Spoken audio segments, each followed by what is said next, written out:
Tim analis Kementerian Sekretariat Negara melakukan kunjungan untuk menganalisis capaian ekonomi dampak dari MotoGP dan sederet kegiatan wisata olahraga di Nusa Tenggara Barat. Tim analis Kementerian Sekretariat Negara mengapresiasi sektor penopang ekonomi seperti UMKM yang kini semakin berkualitas.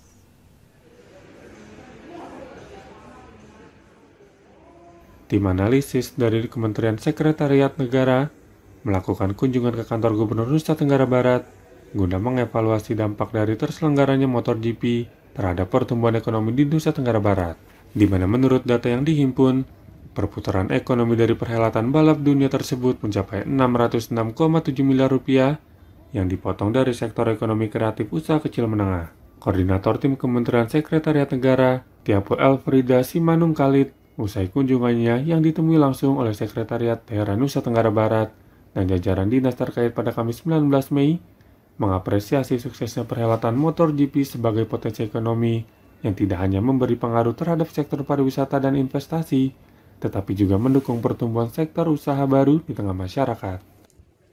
Berarti kan dampak MotoGP itu bagus sekali kepada pertumbuhan ekonomi kita. Jadi setelah itu kan tidak hanya berhenti di situ kan? Ya. Bagaimana caranya supaya memang ini nggak mungkin kita bisa sampai dengan 7,76 ke depan kalau tidak ada event seperti ini. Tapi paling tidak bisa lebih tinggi dari yang sebelum event atau bahkan mungkin sebelum pandemi. Bahwa dengan ada Mandalika, bukan hanya Mandalika itu UMKM ini bergerak sebenarnya. Bahkan setiap event bahkan yang akan ke depan tetap dilibatkan. Jadi mereka ingin menggali apa sih dampak daripada perhelatan MotoGP itu terhadap UMKM yang ada di Provinsi NTB. Kalau masukan khusus nggak ada? Kalau masukan khusus sepertinya tidak ada.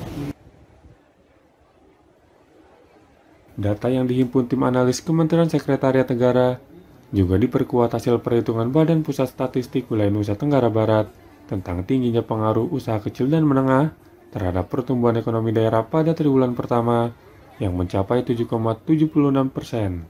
Begitupun terhadap dongkrak ekonomi yang dihasilkan dari sektor industri seperti perhotelan dan restoran juga transportasi.